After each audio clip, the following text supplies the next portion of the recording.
All right.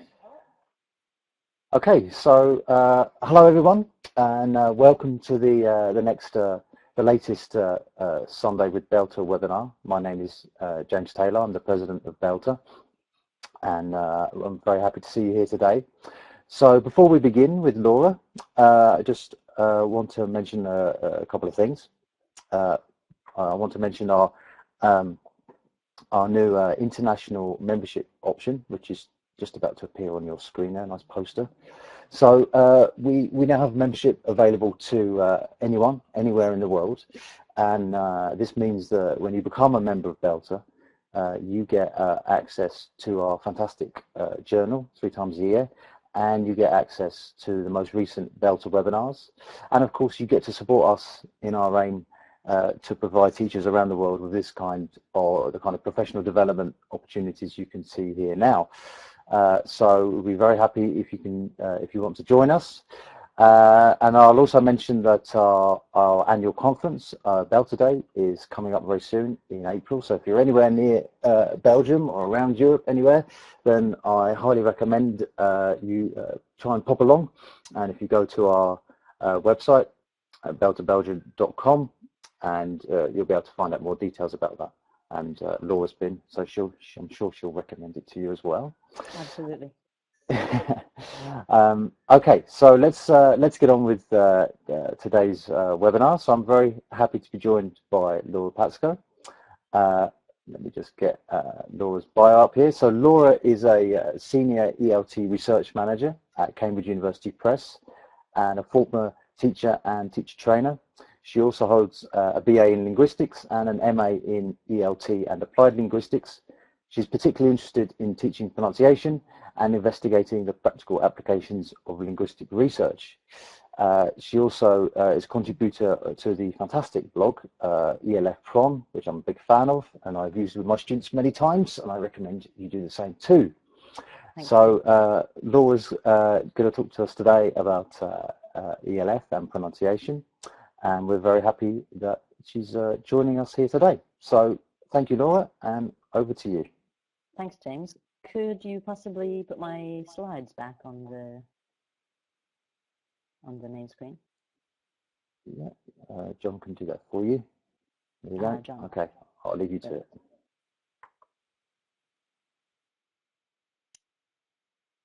Great, and here we go. So thank you, James, for the introduction. Hello, everybody. I can see you all greeting each other in the chat box. It's very nice to be here with you on this Sunday afternoon for me, possibly morning or evening, depending on where you are.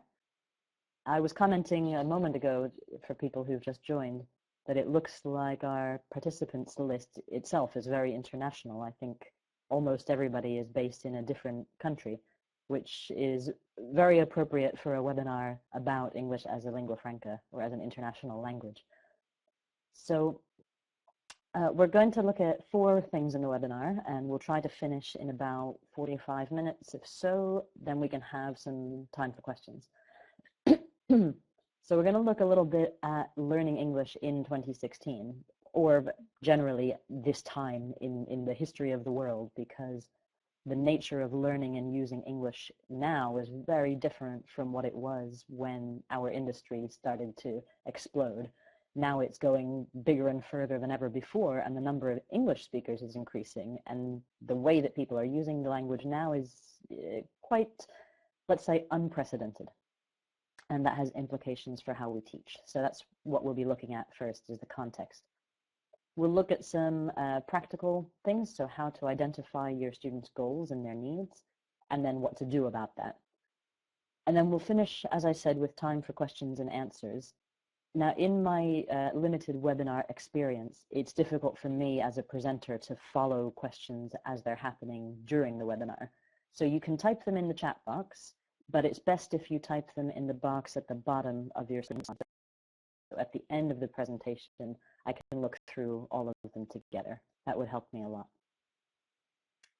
So let's begin. So learning English in 2016. I think a lot of us probably already know, but just to lay the context, we know that in most interactions in English nowadays, English is actually not the first language of all the speakers or any of the speakers, and the speakers might not share the same first language. So again, if you look at the participants in this webinar, for example, we might have first language English speakers, second language English speakers from Brazil, from Belgium, from many different places, and that is the most common use of English in the world now. And in a situation like this, English is often the communicative medium of choice, but also often the only option. Sometimes there is no other communicative medium available unless one person doesn't want or can't participate. If 5 out of the 6 people speaking can use French, but the one other person can't, for example, they'll often choose English if that is the only option available to them. And so, in fact, it was estimated in 1991 that 80% of all English spoken interaction in the world took place in this kind of context, actually with no native speaker present. And it's also been estimated that non-native speakers of English outnumber native speakers by at least 3 to 1. That's a conservative estimate. So really, we're just looking at a different term in what English means. When we say ELF or ELF, it refers to this use, English as a lingua franca, as a contact language. And I prefer that term. In fact, I think that's the only appropriate term when I'm talking about this specific use of English. Because if we say EFL, or English as a foreign language, something doesn't make sense there to me. If, say, a Japanese person is using English with a French person, who is the foreigner in that situation? We can't really say that English is a foreign language in that particular example, but it is their lingua franca. It is their communicative medium of choice. History pre-2016 and pre-2000 and, for most of its history, has traditionally assumed that the person who a learner is speaking to is a native speaker. But as we can see, this assumption just isn't realistic anymore. It is, of course, possible, but it's not the most statistically probable. So we need to be open to think about other contexts of using English and what that means for learners. So this brings some new challenges for ELT. For one thing, we need to be prepared for many different accents of English, and that means first language speakers and second language speakers. The diversity is incredible. We also need to think about intelligibility as our goal and not necessarily acceptability. If you think about being intelligible, being comprehensible, being understood by the person you're speaking to, remember what I said, that our industry traditionally assumes that person is a native speaker, a native listener. But again, this probably isn't going to be true for a lot of learners nowadays. So intelligible to whom? When we focus on intelligibility for English as a lingua franca, we need to think about our students' pronunciation just through a slightly different filter, thinking about their listener maybe also using English as a second language, or third or fourth language. And remembering, of course, that intelligibility is a two-way street. So it's not only about developing students' productive ability, but it's also about developing their expectations and their flexibility when they're listening. So when I say many different accents of English, I don't only mean encouraging speakers to have a particular accent, say French English or Italian English or Japanese English, but also encouraging students to be better listeners to this diversity of accents. Another challenge that presents is that many existing materials are not suitable. That doesn't mean they're completely terrible, but we may need to adapt materials or find supplementary materials. For example, a lot of published material that currently exists includes recordings of native speakers of English. This is wonderful for listening practice. Remember, I said students need to be prepared to listen to a wide range of accents, but we don't necessarily need to assume anymore that they want to copy those accents. So you might need to find other examples, other recordings of speakers whose pronunciation provides a better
Hello again. I'm back. Can you hear me? Sorry about that.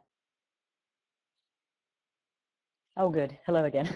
So I have no idea what happened there. Let's try this again. I think the last thing I was saying was just that we need to approach errors in a different way, and our definition of error needs to be adapted slightly. Does that sound familiar?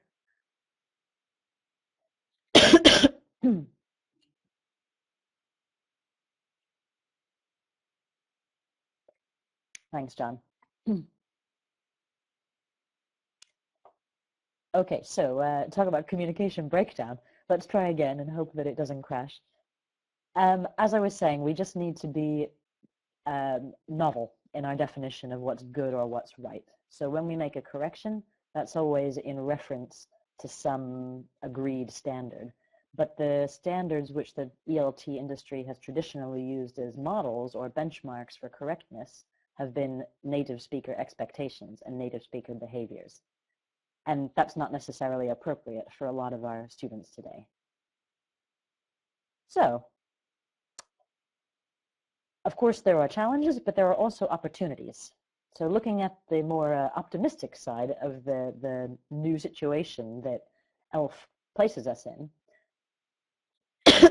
excuse me, first of all, the teacher may share the learner's first language. This is the most common situation in language teaching around the world. And that means that bilingual teachers are at a huge advantage. Of course, they always have been at a huge advantage.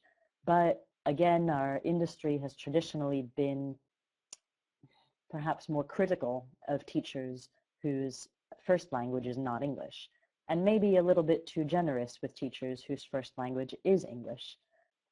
Of course, your first language and your ability to teach are absolutely not, one does not cause the other. But when you look at things from the perspective of English as a lingua franca and you start to question the traditional dominance of native speaker expectations in using English, that just puts bilingual teachers back in a position of more, of a greater advantage. They can empathize with learners' needs and difficulties, and they can also provide a more realistic role model for the students of a proven internationally successful English user. And a lot of native speakers are not internationally successful. There is research and literature which suggests that in many situations where there are a number of people using English, everything is working fine until a native speaker contributes something, because often they're, not always, but often they're monolingual or they're less experienced in how to adapt their English or what English sounds like to people who have a different first language. And that lack of experience and lack of empathy can cause communication problems. So again, if you are teaching and guiding students to use English as an international language with many speakers from many backgrounds, you have a huge advantage if you are a bilingual teacher.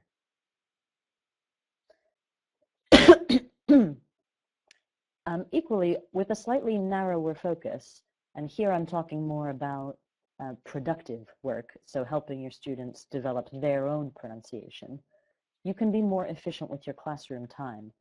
A lot of teachers don't include pronunciation, or they don't include it as much as they would like because they feel that they don't have enough time. But often they're trying to effectively develop their students' voices into native-like speakers, and that's not necessary. And it takes a lot of time and effort to work on pronunciation. So it would be better, in my opinion, if their need is to use ELF, it would be better to use that time on features which are crucial for international intelligibility, and not on things which are not crucial for international intelligibility, but which make them sound more native. So it's a question of priorities. And it's important from an ELF perspective to note that form follows function. So the function, the purpose, the main reason for using English as an international language is to communicate effectively across language barriers. And again, in that respect, the form, the little details of intonation or a particular sound having different variations like the clear and dark L contrast, like at the L at the beginning of a word or the end of a word, a lot of those little details fall away in an ELF context because they are helpful for developing a native-like pronunciation, but not necessary and sometimes unhelpful for using English effectively internationally for clarity of communication.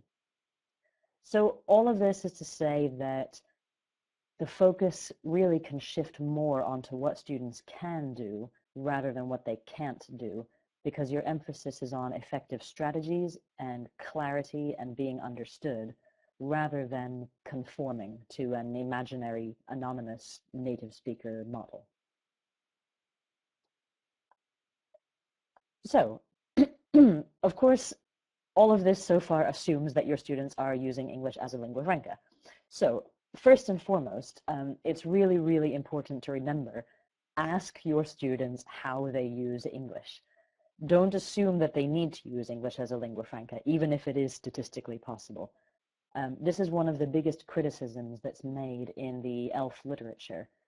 They say, oh, but what about native speakers? Why don't we need native speakers? Why aren't they important? In fact, nobody is saying that. The message is simply that for some people, it's not necessary to interact with a native speaker or to sound like one or to try to become one. So at the very beginning of any course, I'm sure you know this already, you need to analyze your students' needs. So check with them. How are they using English? Who are they speaking with? If they're a younger learner or if they are, for some other reason, learning English for future use and they don't know yet, ask them to predict, make an intelligent guess. If then you determine that they're using English more as a lingua franca than as a foreign language, then you can do the things which I'm going to explain now to try and help them do that most efficiently. So the first thing is that the benchmark for intelligibility, instead of being a traditionally adopted native-like accent, for example, received pronunciation or general American or something like that, the benchmark for intelligibility is the LFC, which stands for the Lingua Franca Core. And that is a set of pronunciation features which research suggests are very important to produce and to understand for international intelligibility. And the reason that is core is because those are the main central things which must be achieved.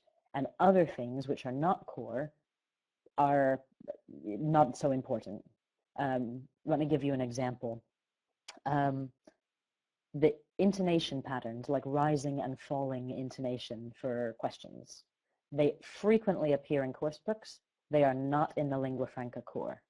Not because nobody uses it or nobody cares, but because it is not essential for international understanding. So they're not core. They're in the periphery. If you do it, fine. If you don't, fine. In the core, you can see on this slide, are most consonant sounds and one vowel sound, which is the sound, like in the word word or bird or girl. So most of the consonant sounds. Two sounds which are not included because when this research was done, it was shown that if you substitute these sounds, it doesn't create communication breakdown, are the two favorite sounds of English language teachers, which are th and the.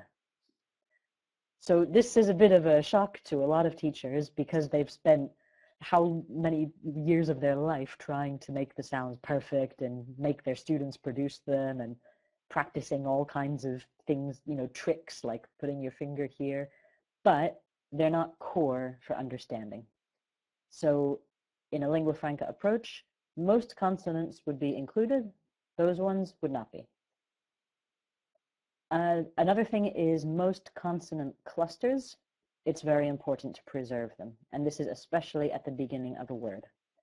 What I mean is if you have a word like street, the s, t, r at the beginning is a consonant cluster. And it's very important that each sound is included in that cluster for international understanding. So if your student has difficulty with a word which begins with the s, t, r, they will need to practice that if they want to be internationally understood. They cannot drop a sound and cross their fingers and hope. It's very unlikely that it will be understood. Another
Okay, everyone. Hi, this is James here again. I'm just holding the fort while Laura has, I assume, just logged out, and she'll be logging back in again, appearing any second, I'm sure.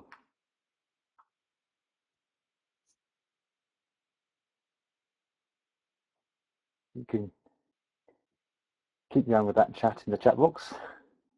It's very good to see. Don't forget, if you have any questions for Laura, then you can put them in the box at the bottom of the screen, and she can deal with those at the end. It's always nice to have some questions ready to go, so try and think of some, and just add them to the box there at the bottom. And like Sandy says, as I did, I recommended you have a look at the ELF Prawn website. Oh, she's just appeared.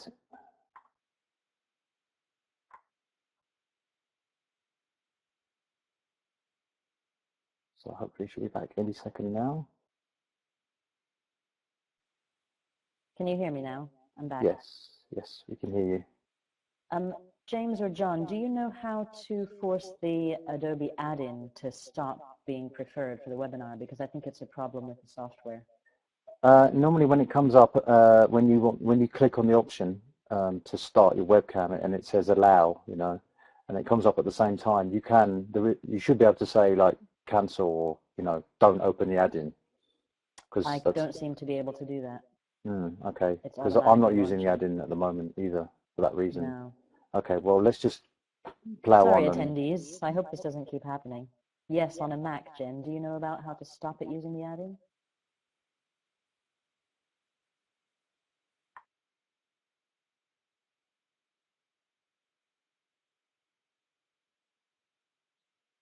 Oh, just wondering. Okay.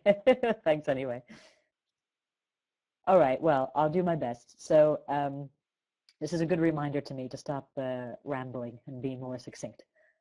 So the final thing in the lingua franca core after the vowel length is appropriate word grouping and placement of nuclear stress, which again is it's terminology for a lot of teachers, but essentially it's about the groups of words which naturally occur when we speak. So for example, maybe you noticed that I paused there after the word occur. That wasn't deliberate. I heard myself do it, but you can teach students how to be more deliberate when they pause when they speak, because there's a lot of research evidence to suggest that this helps listeners. And it usually coincides with one main tone in the sentence. The best way to think about it, if you're not familiar, is to think about when we make a contrast, because this is when we hear this pronunciation feature most distinctly. For example, if I say, let's visit your mother next Saturday, or let's visit your mother next Saturday. There's two different sentences, the words are the same, but by moving the emphasis, the main stress and my pitch change, I emphasize next or mother, and I'm contrasting there with another meaning, like not next Saturday, but this Saturday, or your mother, not your father.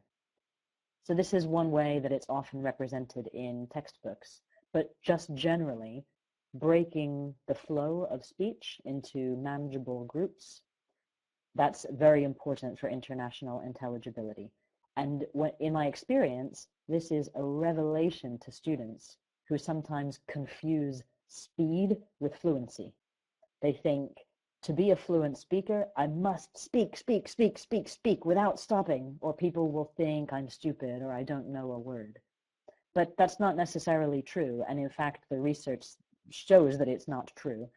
You need to pause, and you need to place emphasis on certain words to draw your listeners' attention to those words and to help them process the speech. So this is often a huge gift to students who are worried about their clarity in an international context. Nothing is difficult if you do it slowly enough. So slow down a little bit and pause appropriately. So this is the first step of identifying your students' goals or needs, is to look at what they do and compare it, not with a standard native accent, but compare it with this list of priorities for international clarity. And that will help you identify their needs. Where are they having difficulty? Where are they fine? So you can prioritize. You can also do a needs analysis if you are in a multilingual class by means of a student-student dictation. So I'm going to pause for a moment so that you can see a video of this. And essentially, you take some sentences, you distribute them between the students, so each student has one sentence, and they give the dictation to each other.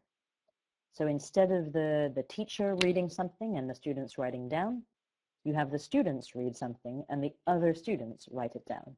So if you are in a multilingual class, by definition, they are using English as their lingua franca.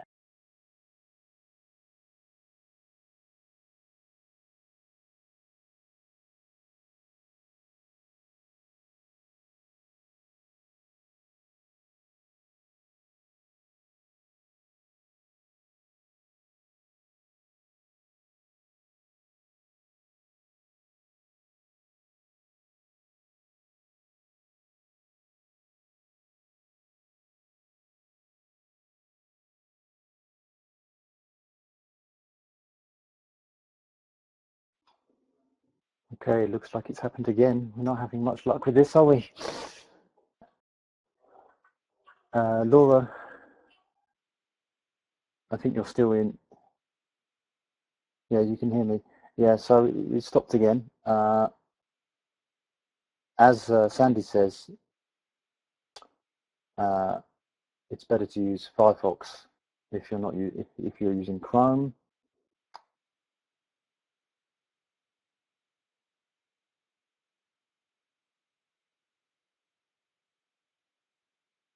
Okay, you go ahead and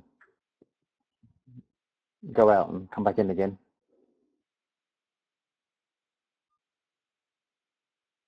Oh yes, that's a good idea. Okay, so Laura's put the going to put a link to a video here. So this is going to obviously open up outside of the Adobe Connect. So go ahead and watch this on YouTube. And Laura doesn't want you to watch the whole, yeah, so you only need to watch the first 2 minutes. So you can go ahead and watch the first 2 minutes of that video, and then when you've come back, just let us know by just saying in the chat box that, you know, hi, I'm back, or I'm finished, something like that. Okay, and then in the meantime, we'll try and get Laura back for you.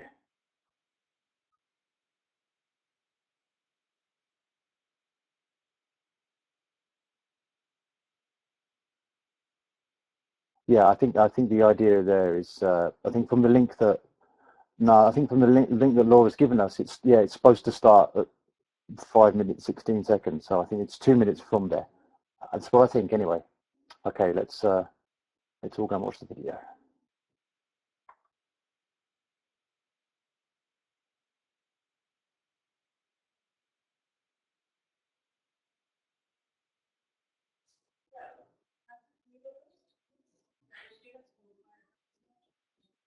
You can read your sentence 2 times, not too fast.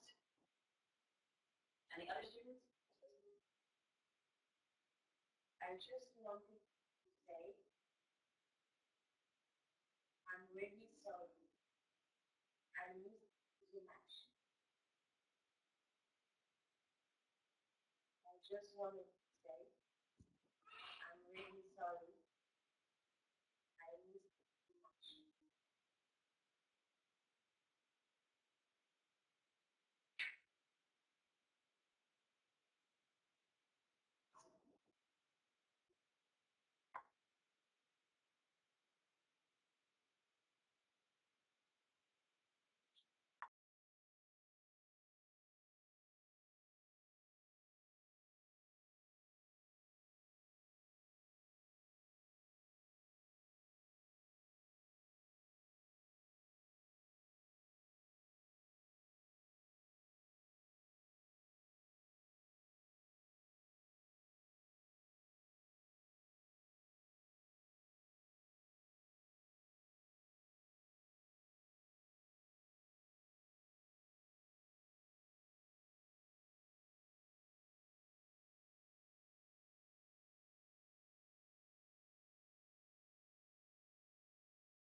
Okay, so as you're coming back into the room, and we're just waiting for Laura to come back, I have a question for you. Maybe you can write in the chat box here. do you think you spend enough time teaching pronunciation? Do you think you should do more? Or are you better than you used to be? I know for myself, I definitely didn't used to teach it enough. I used to probably not take it seriously enough at all. And now I try to spend a lot more time doing pronunciation teaching. I'd be interested to know if other people have similar experiences.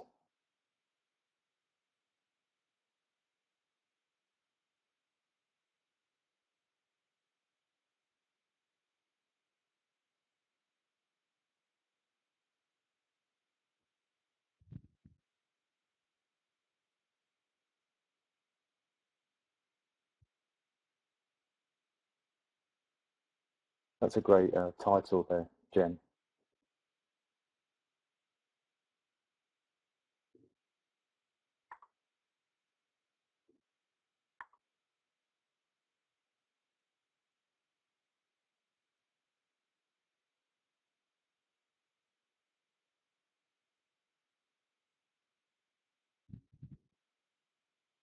That's interesting, Rachel, because in my experience, pronunciation is often included in the course book, but it's often the first thing that gets kind of sacrificed when you realize you're running out of time.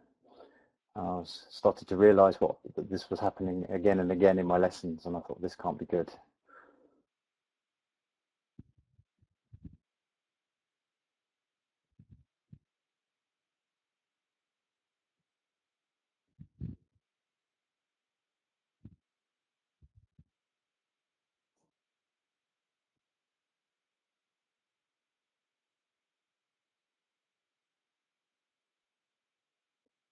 Yes,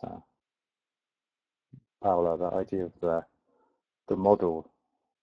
It's interesting that the model has been traditionally been British, because I think most of Latin America, it tends to be American English.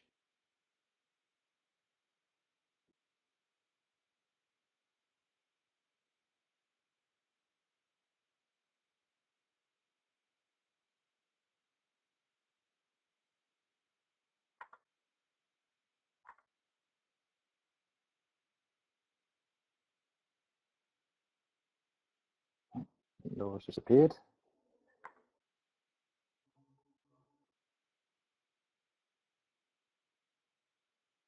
That's interesting.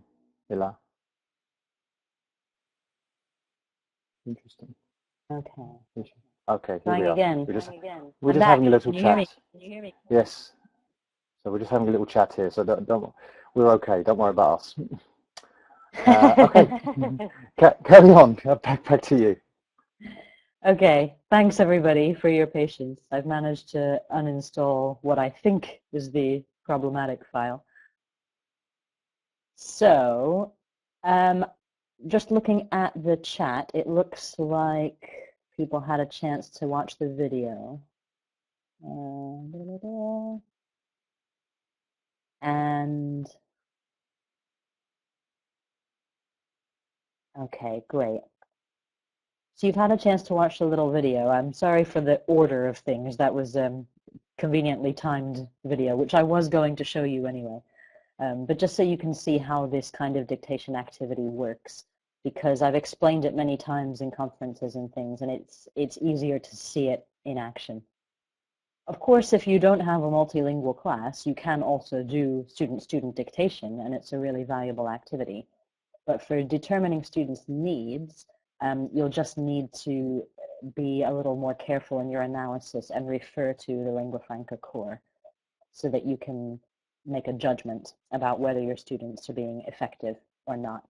Because sometimes you won't, for example, if the students have the first language and they pronounce something a little bit differently than in the core, the other students will often still understand them because they would have pronounced it the same way. So you can still use student-student dictation as an activity for practicing clarity, but your judgment will need to be a little more careful with reference to the core and not only with reference to what the other students heard. And I know that I've mentioned these core features very quickly, That's just because of time. It does take a little while to get used to these things, but these are all explained on the ELF-PRON website. There's a page called What is the Lingua Franca Core? And I'll give you links to all these things in the chat box if you like, and I will also be making these slides available on the ELF-PRON website after the webinar. And you can download them and you'll see in the speaker notes the links to all of these things. So you should be able to find them there. So the last thing to say about identifying goals and needs really is that it's time well spent. The reaction I often have from teachers at this point is, wow, that sounds like a lot of work and I'm not super confident with pronunciation. It's going to take me a long time. I need to learn these features and compare, etc. And yes, the initial needs analysis is time consuming, but it makes the rest of your course so much more directly helpful because you're able to prioritize. You're able to say, we don't need to spend a lot of time on these things. My students can already do that, or my students don't need that because they're using ELF and that's not a high priority, but we can focus on these things. So it's really time well spent. This is the point where I was going to show you the video, so you will have seen the video now, and I really suggest that you watch the whole thing at some point if you'd like to do this activity, because you can see it in action.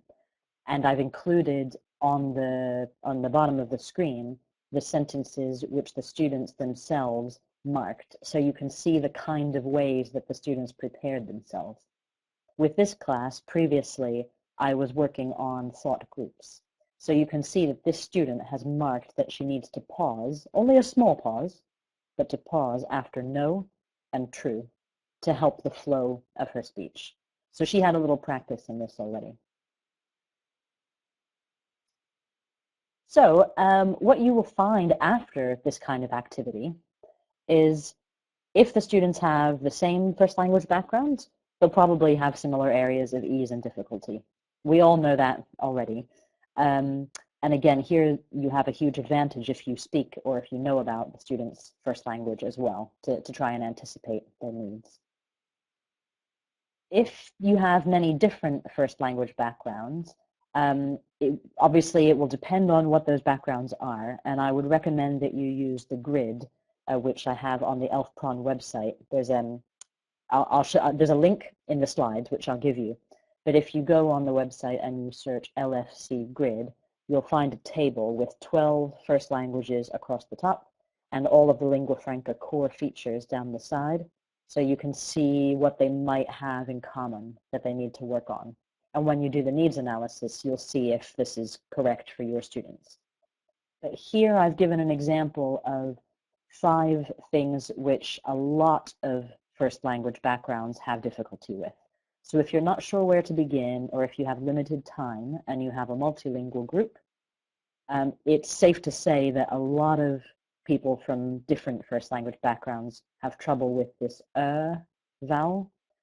They also often have difficulty with the ng sound, like at the end of ending. The vowel length, which I talked about before, like bad versus bat, or back versus bag.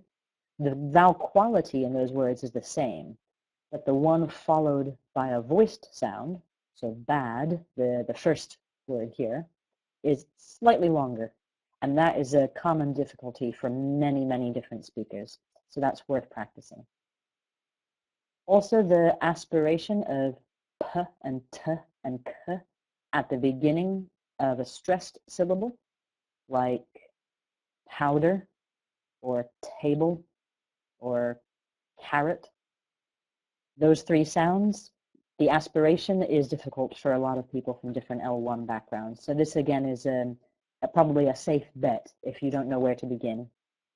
You will probably find that some learners have trouble using this feature.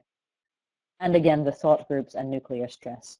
A lot of languages use grammar, for example, for contrast. They'll bring a word to the front of a sentence, for example, to draw attention to it. And where English uses intonation change and that stress, the nucleus of the sentence, That's quite difficult to learn for a lot of different first language speakers. So that's another feature that if you're not sure where to begin, that's probably a good place to start. So just checking my notes. In terms of what to do in the classroom, first of all, you will probably need to filter and to supplement your course materials. This is because of what I said before, that the ELT industry has traditionally assumed that students want to interact with native speakers and sound like them. That's true for some learners, of course, but for a lot of learners nowadays, it's not true anymore, but the materials still need time to update. So for now, you'll probably need to filter your course materials with a kind of LFC lens. You need to look at them again and say, is this important? Is this not important? Is it important for some of the students in my class, but not others? And where you find anything missing, you need to supplement. This is the main reason why my colleague Katie and I started the ELFPON website, is because we were doing a lot of filtering and supplementing, and we really wanted to share the results because they take time to prepare, and we found them so useful. So when you look on the website, you'll see a lot of links, some materials that we've created, some examples of how to filter your course book according to the Lingua Franca core, and so on. In terms of supplementing with existing published materials, some good places to look are Ship or Sheep. Some of you might already be familiar with that book. It's an old one, it's from 1982, but it's a good one, particularly for minimal pairs. So particularly for individual sounds which your students have difficulty discriminating from other sounds. Ship or Sheep has a huge collection of example words, so it saves you a lot of time. Remember that some of the things in that book are maybe not relevant for an English as a lingua franca approach, but some of them are useful and adaptable. Similarly, the Pronunciation Games book by Mark Hancock, that's another personal favorite. There are a lot of games in that book which are very easy to adapt. For example, he gives you a template of a game, and you choose which words you use. So if your goal is ELF or English as a foreign language, you can just choose different words according to what you're trying to practice. And there's some really good games in that book. A lot of the traditional techniques that we use in English language teaching, you can use for an ELF approach as well. So lots of drilling, for example, because pronunciation is essentially an automatic habit.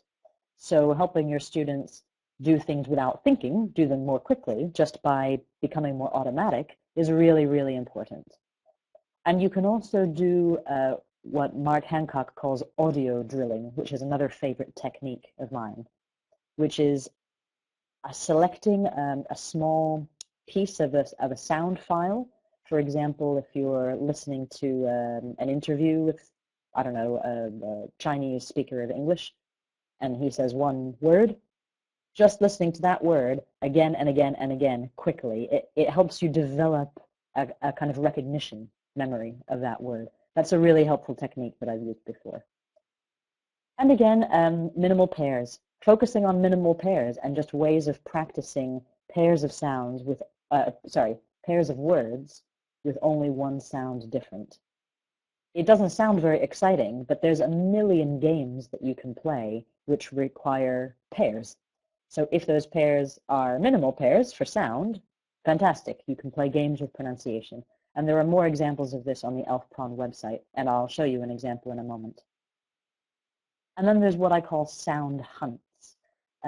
This is to do with making students aware of when they come across these sounds, and normally they wouldn't notice. So it's about developing their sensitivity. For example, if you give them reading homework and they have comprehension questions, fine, they can do the reading. But if there's a particular sound or aspect of pronunciation that they're finding difficult, give them a bonus homework where they have to read the text again and look for examples of which words would contain that sound when spoken. So this way you're integrating their skills and you're integrating their linguistic awareness, and you're making pronunciation feel less scary and less about speaking and feeling embarrassed, because you're showing them that pronunciation is relevant even when you're reading. You need to be able to recognize the sound of the word just like you can recognize the spelled form. I've mentioned it quite a lot, but just remembering that pronunciation is two-way. You need to work on students' productive skills and their receptive skills. And I'm going to show you an example of how you can do the receptive side in a moment. And of course, there's always homework and there's on-the-spot correction. And I mention this particularly for multilingual classes. You can spend most of your time focusing on the needs of most of the students, but some needs will still be individual. And there it's useful to use homework time and on-the-spot correction. Speaking of time, I can see that we're running out of time. That's partly because of my video problem, so I'm sorry.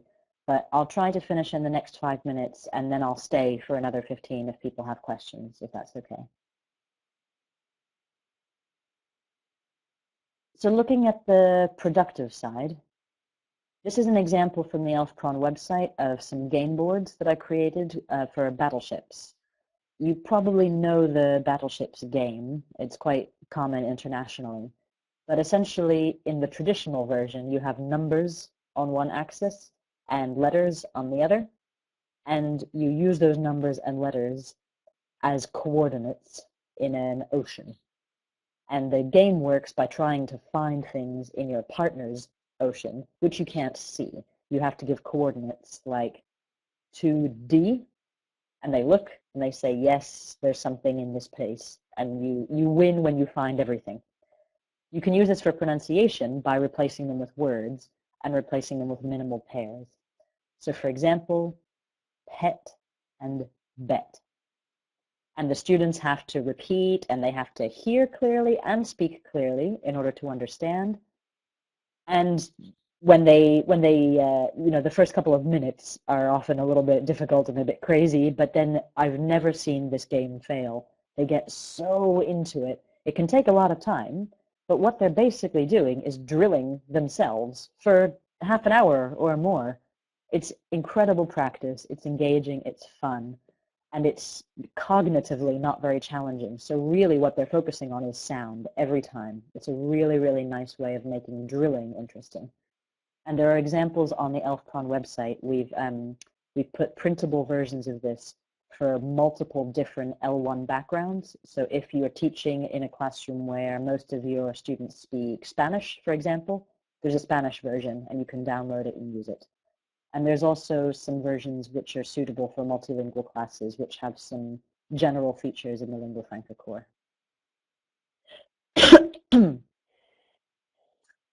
In terms of receptive skills, listening, really you're developing your students' ability to understand others' speech, and particularly different accents of English. I won't spend a lot of time on this because I've written a full lesson plan, and I gave another webinar explaining the lesson. There's links in the notes, and I'll put them in the chat box at the end if you want. But essentially, it's a 5-step lesson plan to develop learners' abilities to listen to different accents, where they start just by listening for a general understanding, and then you draw their attention to particular features of the speaker's pronunciation, and then you get them to predict how they will say other things, and you watch the rest of the clip, and they check their predictions, and so on. So you're basically very slowly and carefully developing their sensitivity to features of other people's pronunciation. So you can see that it's a productive and a receptive thing. I'd like to pause here for a moment just to draw your attention to the fact that all of these activities I've been describing aren't necessarily specific to ELF. You might be thinking, well, I do these things in my classroom already. But what's really, really important is that what we're focusing on is using the students themselves as a resource, because they are representative of most English users in the world, using it as a second language. And we're also including a wide range of examples of English in the activities. So these are, for example, listening texts, which are not recordings of native speakers, but are recordings of non-native speakers, or both. Even better, as many different accents as you can. And our priorities are slightly different because we're focusing on what is intelligible internationally, not what is expected by some speakers in one country, for example. So that's really the only difference. It's just a different perspective on how you teach pronunciation, what your priorities are and what your expectations are, so that you have a different definition of what is good and what is right. And that brings us to time for questions and answers. So thank you very much for your time, and apologies again for my technical difficulties. You can ask questions now. As I said, I'll wait for 15 minutes if anybody wants to. I'd also suggest you go to the website because there are a lot more ideas and information there. And if I can just finish with one final request, I'm also the editor of the Pronunciation SIG journal for IATEFL. And if you'd be interested in writing about pronunciation and your experience teaching or your own research, please do contact me. This is the editor's email address. I'd be really interested to feature more articles by practicing teachers. So if you have any questions now, please type them into the chat box, and I'll do my best to answer them. Okay, yeah, and I'll help you out here, Laura. Thank you very much. That was great, and thanks for dealing so well with the technical problems. So, and thanks to everyone here for dealing so well with the technical problems as well. Yeah, so if you've got any questions for Laura, that would be fantastic. Ela has already added a question there at the bottom, so I don't know if you want to deal with that one first. Can you not? Okay, well, this happens sometimes. Let me see. She says, I'd like to hear a bit on linguistic discrimination in lingua franca. Do you think that it can be a real problem? Let me just check I understand what you mean, Ela. Do you mean people being discriminated against because their English does not match native norms? Yeah, I mean, this often comes up actually at this point, at the end of the question and answer, because there's a lot to think about when you take a lingua franca approach. I suppose my experience is that, of course, it happens. My view is that, or my opinion is that it shouldn't. And my advice is that we can continue to teach English pronunciation the way we've always taught, and trying to make our students sound native and be accepted by native speakers.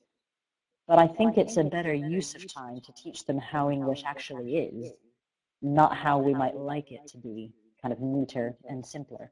Because in reality, there's a huge diversity of Englishes in the world.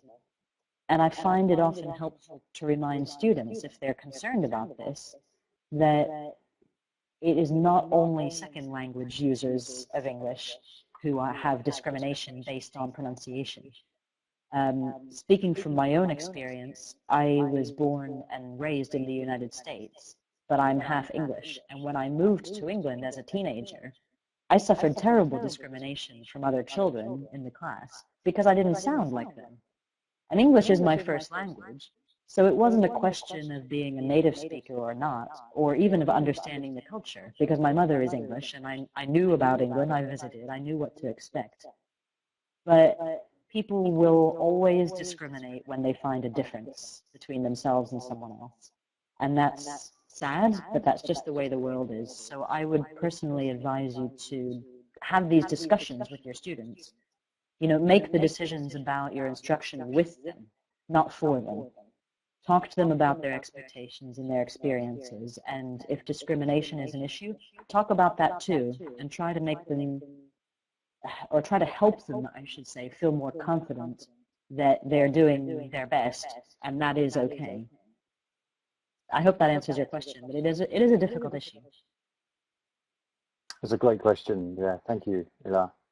Okay, another question from Lee, which says, how do you deal with learners' resistance towards ELF? That's a good question. I suppose I would answer that with a question, which is, why do you think they would resist? Or does this come from your own experience?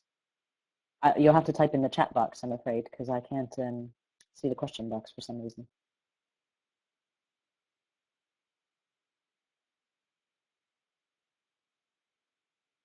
Okay, well, just in case you're not there, as I can't see the typing, but in terms of resistance, I think you deal with resistance in the classroom to ELF like you deal with resistance to anything else. It's an opportunity to start a discussion, not to end it. Talk to them about where that feeling of resistance is coming from. Is it coming from an assumption that they will be discriminated against, for example, to refer to Elai's question? Is it coming from a fear, a very legitimate fear that they will be missing something or doing something wrong if they do it this way?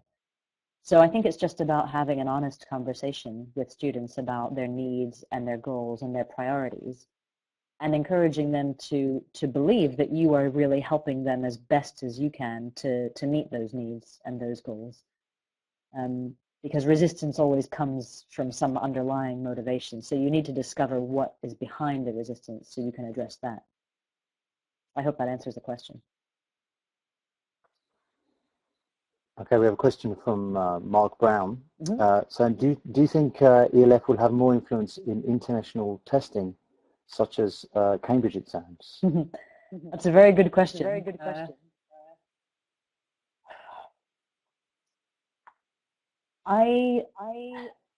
It's difficult because the nature of a test is to measure someone's performance against a benchmark. And it's in the nature of testers to be conservative and to be strict. The nature of using any language internationally as a communication medium, I mean communication in its broadest sense, simply getting your message across, is that is actually a very flexible, very emergent, very dynamic process, which doesn't sit very comfortably with a strict list of criteria to mark against. So there is a bit of a conflict between a process that's very dynamic and a product which is very strict and regulated. So in terms of influence in testing, I think the only time we will see, or the only way we will see ELF or any similarly strategic phenomenon reflected in testing is when the tasks in the test themselves focus on overall achievement and communication efficacy, and not on matching a specific list of criteria. So it's a really difficult challenge.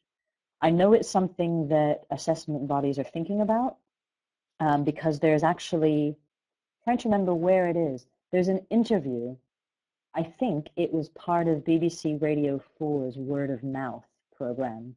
There was an interview a couple of years ago, and they interviewed somebody who works for Cambridge English Language Assessment, and they asked that question. And the speaker answered essentially what I said, that they're very aware of linguistic development, but until there is a clear code to follow, they find it very difficult to test. So I know it's a bit of a vague answer to your question, but it is a really good question.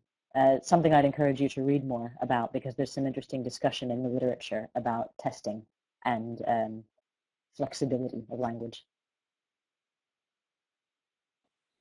Okay, and then another question in the chat from Eiley. Any suggestions for sourcing audio with L2 to L2 dialogues rather than just monologues? She mentions ELO as one source, but if you know of any more. That is a very good question. And I have to confess, most of the audio that we've put on ELFPROM in the past has been monologues. They tend to be interviews with people, so there's an element of dialogue. I'm trying to think of, the best examples I can think of probably come from the media, from the news, where you see, for example, press conferences or televised debates where the participants are speaking in English from different backgrounds, like when you see something at, I don't know, the United Nations or something like that, where you have a representative of one country and a representative of another, and they're not using a translator. That's often where I see ELF being used. Otherwise, I'm struggling to think of an example. That's an excellent question, Ili, and I'll have to do some research to find some more L2 to L2 dialogues to share with you. And then another question from Rachel Jordan in Singapore. Do you think, will new teachers in the future be trained in ELF PRON?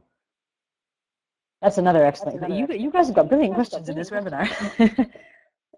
I think this kind of relates to what I was saying about testing, because obviously teacher training courses also have a set of criteria and expectations that trainees can fulfill those criteria and then go and teach in real classrooms. And the difficulty that I see at the moment is that even though the teacher training courses that are popularly offered, like CELTA, for example, or the CERT TESOL, they include sociolinguistics and diversity in their course description, they don't necessarily make it into the teacher training courses because the trainers themselves weren't trained that way. And so you have a kind of training hangover over the generations where people continue to teach what they were taught. So I think in the future, probably trainees will be aware of ELF and of pronunciation, but only as the trainers themselves become more aware and that knowledge becomes passed down and it becomes enacted in the training sessions. And that will just take time. It's a question of awareness and training for the trainers themselves. James, are there any other questions in the question box that I can't see? No, I think we've tackled everything now. I think we've taken up enough of time on people's Sundays, but it's been fantastic. I think it's been one of the best webinars we've had in terms of the contributions from the chat box there. It's been really interesting. Guys have got some brilliant questions, I must say. Yeah, really fantastic stuff. Idi's just popped up with another question there. What language? Saw that, actually. Yeah. What language school in the UK will be the first to offer ELF classes to native speakers? This is something I've thought about actually as the other end of this, which is about I don't know if I'd be tempted if I lived in the UK to set up a company going around trying to and training people how to communicate internationally. I know I can think of two examples. There's York Associates, which is based in the north of England in York, and they offer, they don't call it ELF, I think they call it something like international communication, but essentially it's about intercultural awareness, and part of that is linguistic awareness and your ability to modify your use of English for an international context. So they are doing some work, and I know that some professional bodies have also approached schools to ask for their help in being internationally understood. Somebody commented on my blog last week that International House London was once approached by the Metropolitan Police to ask for courses for their staff in communicating with the public, particularly the public who don't speak English as their first language. So as far as I know, there's no one language school which is using or offering ELF classes for native speakers, but there are some interesting initiatives happening. Yeah, as someone who teaches the people who are often on the other end of those conversations, you know, who are in like, you know, my students here, they're the people who are on the end of the phone trying to communicate and going, oh, you know, I had one of my students the other day saying, I thought you were French, not Brazilian, and she was kind of having a bit of a crisis about it. I was like, well, why is that a bad, you know, I mean, that isn't necessarily a bad thing. I mean, you know, but yeah, so I think there must be a lot of demand, even if they don't realize it yet, but in the future. Anyway, okay, so before we go, I just want to let everyone know about our next webinar. John's going to bring up the slide for me there. Thank you, John. So here we go. Yep. So our next webinar is with Georgios Chatsis on the 13th of March. So it's only a couple of weeks away, and we're really looking forward to that. I've heard very good things about him. So we hope that you'll come back and join us then. The recording of this webinar will be available for BELTA members for the next 6 months, but and then after that we'll make it available to everyone. Jen, let me just find out what that webinar is about for you. It's called Making Up Grammar Rules. It's looking at ways to excite the students' imagination and stimulate their natural curiosity in order to motivate them and we'll give examples on how teachers can use techniques to elicit grammar rules students can relate to, which sounds very interesting. It's often something that is not terribly exciting. So it'll be good to see what Georgios comes up with. Okay, thank you very much everyone for being here. And of course, thank you to Laura. That was wonderful. And we'll see you next month. Great questions. Yes, thank you. And we'll see you next month for our next webinar. Okay, thank you everybody. Hi.